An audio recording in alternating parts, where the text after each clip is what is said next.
Assalamualaikum warahmatullahi wabarakatuh. Di sini saya Kritika Sinta dengan NIM 2248 20175. Eh, saya akan memaparkan materi tentang kimia organik. Yang pertama itu ada aldehid. Aldehid atau alkanal merupakan gangguan senyawa organik yang memiliki khusus fungsional karbonil yang terikat pada dua atom hidrogen. Untuk sifatnya itu termasuk golongan semipolar, lalu terdapat ikatan hidrogen dan dipol-dipol, dan rantai umumnya larut air. Untuk tanamannya ada formaldehid, asetaldehida etanal, dan propionaldehida propanal. Untuk klasifikasinya ada alifatik, siklik, dan aromatik. Untuk kegunaannya itu sebagai bahan pengawet, bahan industri, dan industri farmasi. Untuk yang kedua itu ada keton. Keton atau kanon adalah golongan senyawa organik yang memiliki gugus fungsional karbonil yang terikat pada reaksi dua karbon di kedua sisi. Untuk sifatnya sendiri itu golongan senyawa semipolar, ikatan hidrogen dan dipol-dipol, lalu larut dalam air. Tata namanya rantai karbon terpanjang yang mengandung gugus keton dinamai rantai terpanjang berdasarkan nama akhiran on. Untuk klasifikasinya itu sama, ada alifatik, siklik, dan aromatik. Untuk kegunaannya itu pelarut bahan baku industri dan industri farmasi. Selanjutnya itu ada karbohidrat. Karbohidrat adalah salah satu kelompok nutrisi yang terdiri dari gula, serat, dan pati. Karbohidrat merupakan salah satu sumber utama energi bagi tubuh. Hidrat arang atau sakarida biomolekul terdiri dari atom karbon, hidrogen, dan oksigen. Untuk sifatnya itu mempunyai rasa manis, larut air, dan bentuk siklik. Untuk tata namanya itu tidak ada, dan klasifikasinya itu ada monosakarida, oligosakarida, polisakarida, aldosa, dan ketosa. Untuk kegunaannya itu pangan, pertanian, industri farmasi, kesehatan, dan lain-lain. Selanjutnya itu ada asam karboksilat, di mana asam karboksilat sendiri itu adalah golongan senyawa organik yang memiliki gugus fungsional karboksil. Untuk sifatnya itu meningkat titik didih, larut dalam air, dan air membentuk asam lemah.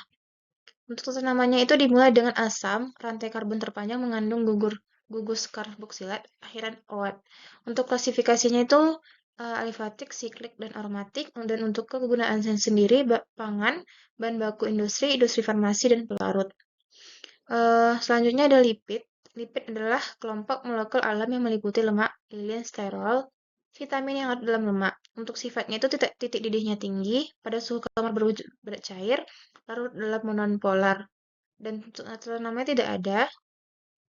Untuk klasifikasinya itu ada turunan lipid, lipid sederhana, lipid kompleks, minyak, lilin, lemak.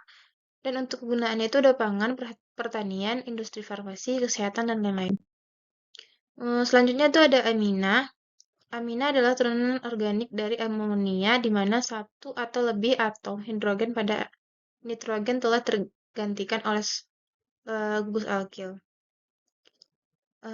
Untuk sifatnya itu basa lemah, terus bisa membentuk hidrogen, lalu atau yang terakhir amina primer memiliki bobot molekul lemah.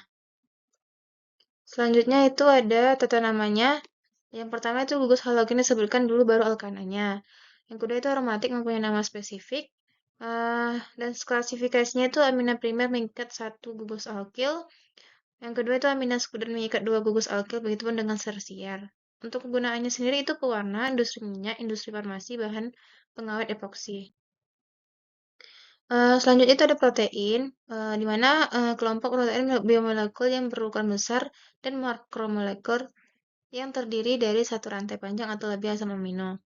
Untuk sifatnya itu suka larut dalam air.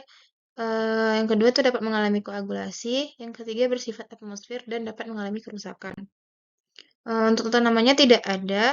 Untuk klasifikasinya itu ada primer, sekunder, tersier, kuartaner, asam amino, peptida, dan protein. Untuk kegunaannya itu pangan, pertanian, industri farmasi, kesehatan, dan lain-lain. Selanjutnya yang terakhir itu ada asam nukleat. Adalah makromolekul yang terdapat sebagai polimer yang disebut polinukleotida.